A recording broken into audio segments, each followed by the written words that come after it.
দারুণ লাগছে। আর কিরকম লাগতে পারে? ভালো লাগছে। এটা একসাথে বলে তোমরা ছিলে না? না, আমরা ছিলাম না। এটাই হচ্ছে ব্যাপার। আমরা ঠিকঠাক খেয়েছি, ঠিক আছে। বাট এনিওয়ে আমি বলবো যে অ্যাকচুয়ালি ইজ জাস্ট বিগিনিং।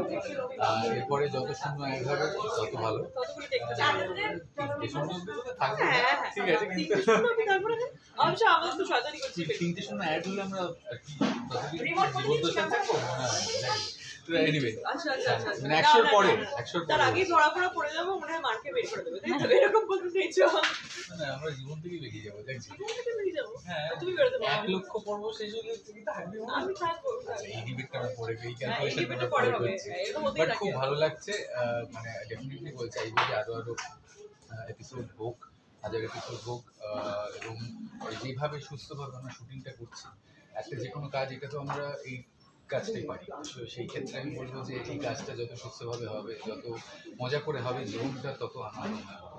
সেই ক্ষেত্রে আমি বলবো যে এইটা যাতে কন্টিনিউ করে।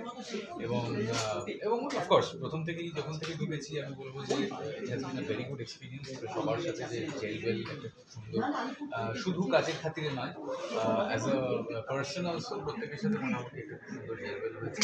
নানান বিষয়ে আলোচনা হয়, আড্ডা হয়, মাঝে মাঝে শুটিং করি, ঠিক আছে।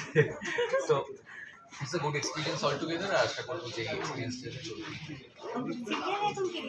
রিয়েলি কুটকাচালি হচ্ছে আমরা যেটা করছি আর কি। আমরা তো শান্তিতে থাকতে দেবো না, এবং কমলিকা আমাকে অর্ডার ফলো করতে বলে।